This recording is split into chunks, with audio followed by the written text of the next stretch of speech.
E aí, pessoal, vamos aí continuar, né, a nossa aula. Abram aí o livro de vocês na página 83, tá?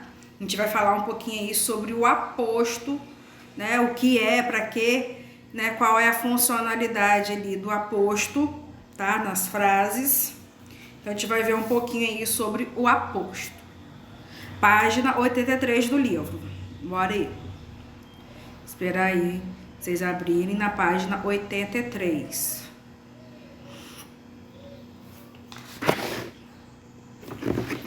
Vamos lá? Já deu tempo já de vocês abrirem. Aposto. Refletindo e conceituando. Leia este trecho retirado da reportagem O Celular que Escraviza.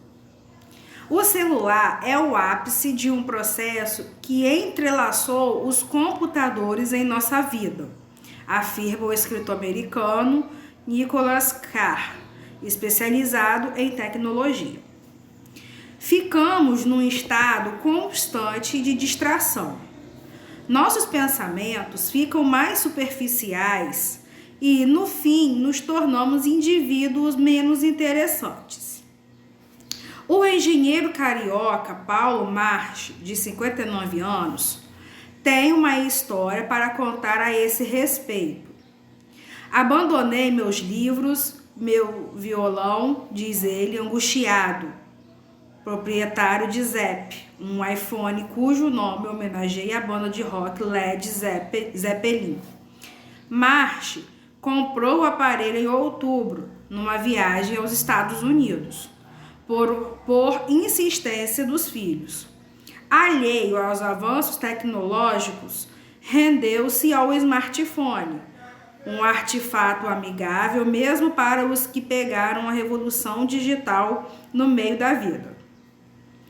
Jogo games de aviação, uso aplicativos como o Shazam para encontrar o nome de uma música que está tocando no rádio. Fico de olho no aplicativo da Lei Seca para saber sobre a blitz da cidade, diz. Primeira questão. Escreva a que termos se referem as expressões a seguir. Letra A. Especializada em tecnologia, que está aí logo, né, em negrito aí no texto. E esse termo especializado em tecnologia está se referindo a quem no texto? A Nicholas Carr, né? Que ele é a pessoa ali especializada em tecnologia. Então, esse termo está se referindo a Nicholas Carr.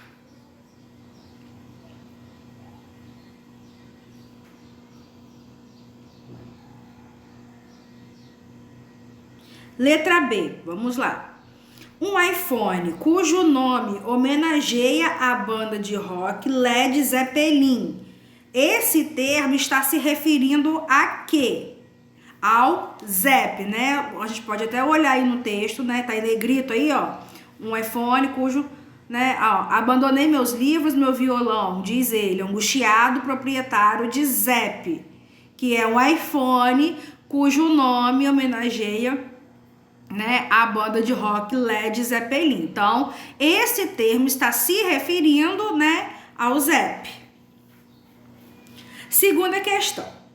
Qual é a função dessas expressões em relação aos termos a que se referem? Assinar a alternativa correta. Bom, toda vez que a gente olhar uma expressão relacionada a algum termo, nós chamamos isso de aposto, tá? Que é quando explica, né, ou identifica e esclarece ao leitor o termo ali que foi dito, tá? Então, nesse caso aí, a gente vai marcar aí o primeiro quadrinho, tá? Que explicam a função, né, dessas expressões, né? Explicam, identificam e os esclarecem ao leitor, tá? Então, é essa aí. Observando aí a terceira questão, ó. Que sinal de pontuação foi empregado entre essas expressões e os termos a que se refere? A gente pode ver que todas essas duas expressões né, estão aí sendo utilizadas pelas vírgulas, tá? Pela vírgula aí, ó, nos dois. Logo depois aí tem a vírgula, né, separando o termo a explicação aí, né, a referência aí feita. Então, o sinal de pontuação que a gente utiliza para explicar algum termo são as vírgulas, tá? Geralmente, né, elas são aí entre vírgulas, mas também ocorre caso que é só uma vírgula aí separando, né, o termo da explicação, tá bom? Quarta questão. Releia a seguinte frase do trecho. Alheio aos avanços tecnológicos, rendeu seu smartphone, um artefato amigável, mesmo para os que pegaram a revolução digital no meio da vida. Qual é a função do trecho em destaque em relação à palavra smartphone? Esse trecho aí está explicando, tá, acerca ali do smartphone. Então, também é um aposto, tá? Porque está explicando, né, o termo aí anterior, que no caso ali, né, desse trecho foi o smartphone, né? Ele estava explicando ali acerca do smartphone. Então, o trecho traz uma explicação sobre o smartphone, tá bom? Virando a página 84.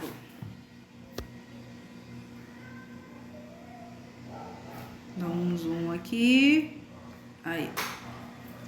Página 84. Vamos lá. Podem grifar o que eu vou falar agora, tá?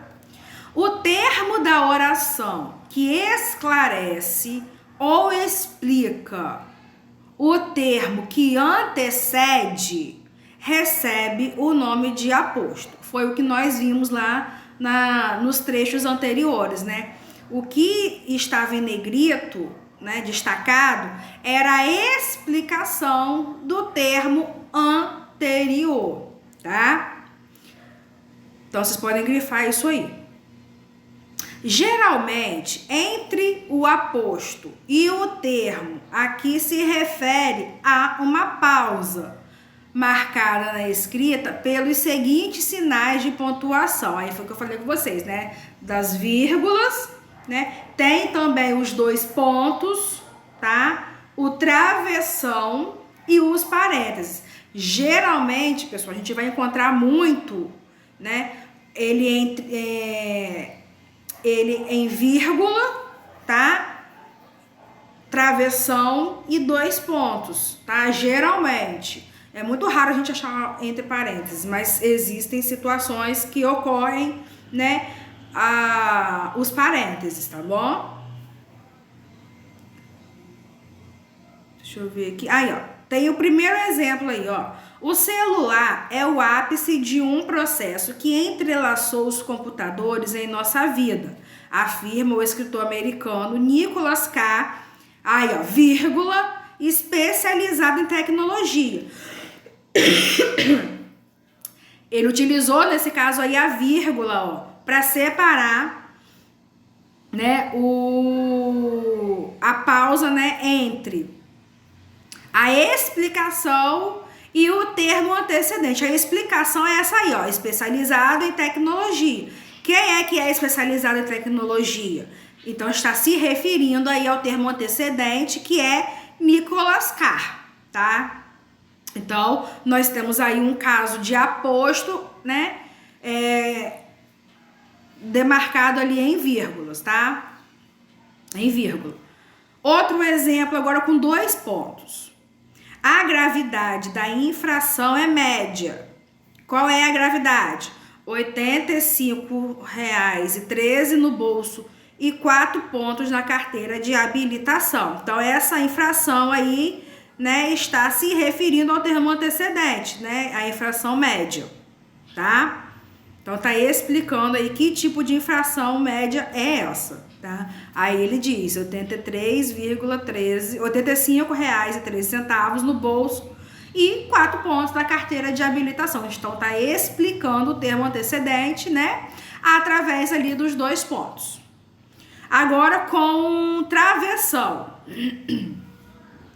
Alheio aos avanços tecnológicos, rendeu-se ao smartphone, um artefato amigável, mesmo para os que pegaram a revolução digital no meio da vida. Então, esse termo destacado é o aposto do termo antecedente, que é o smartphone, tá?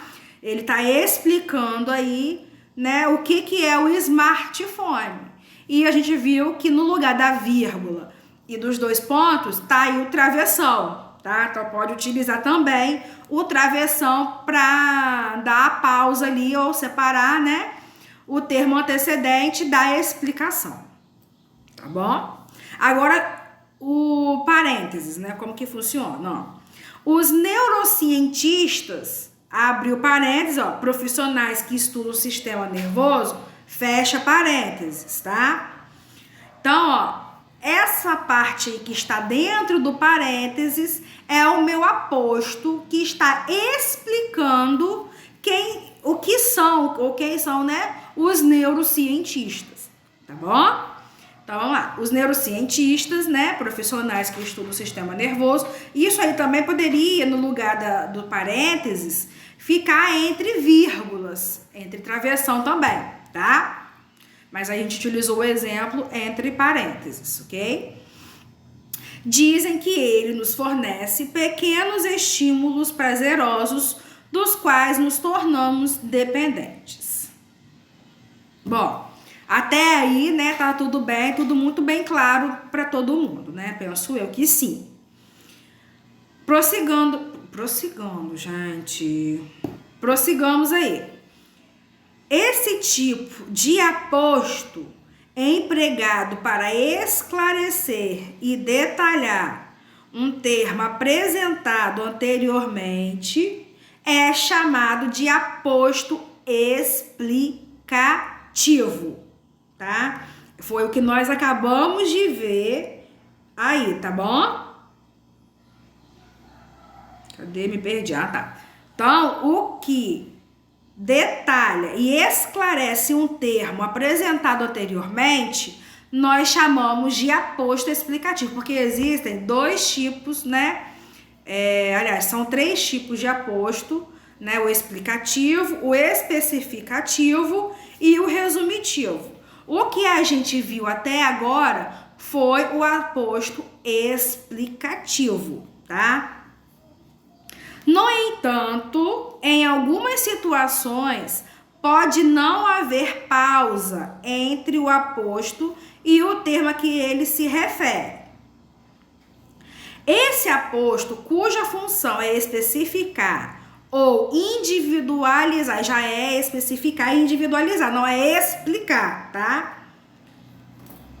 O termo antecedente, ele agora vai especificar ou individualizar um termo genérico, ou seja, um substantivo, tá? Então, ele vai, né, no caso aí agora, especificar ou individualizar o substantivo. Recebe o nome de aposto especificativo. Observe os exemplos. Aí tem aí, ó, vamos lá. Com eles, trocamos e-mails, usamos programas de GPS e navegamos em redes sociais. Bom, nesse caso aí de GPS, está especificando de que programas eles estão falando. Aí já não é mais explicação, é uma especificação. Tanto é que ele não utiliza nenhuma pontuação, nenhum sinal de pontuação, tá? Então, nesse caso, quando não existe pontuação e nem explica o termo antecedente, tá? Ele só vai poder ser aposto especificativo ou resumitivo. Quando a intenção do aposto é especificar alguma coisa, ou, no caso substantivo, né? Ou ele tem ali a função de individualizar o substantivo, nós vamos chamar de aposto especificativo, tá? E não tem pontuação nele, não ocorre ali a pontuação, tá? Outro exemplo aí, ó, em janeiro, Taylor dirigia numa rodovia interestadual que liga os estados de Utah a Idaho. Então, ó, tá aí especificando, né, os estados, tá? Não tá explicando, ele está especificando, tá? De quais estados ali ele tá falando, né? Então, não é explicação, ele só tá especificando. Então, ó, que liga os estados. Que estados são esses? Aí ele vai e fala de Utah e Idaho, quando bateu a 130 km por hora na traseira de um caminhão. Então, nesse caso aí, esse termo de Utah e Idaho está especificando quais são esses estados, tá bom? Então, quando ocorre isso, nós chamamos de aposto especificativo, tá? E quando ocorre o aposto resumitivo, já tá dizendo, né? Quando resume, né, algum termo dito anteriormente. Então, vamos lá, ó. Quando o aposto resume termos apresentados anteriormente, recebe o nome de aposto resumitivo. Aí tá assim, ó, vamos ver aí o exemplo.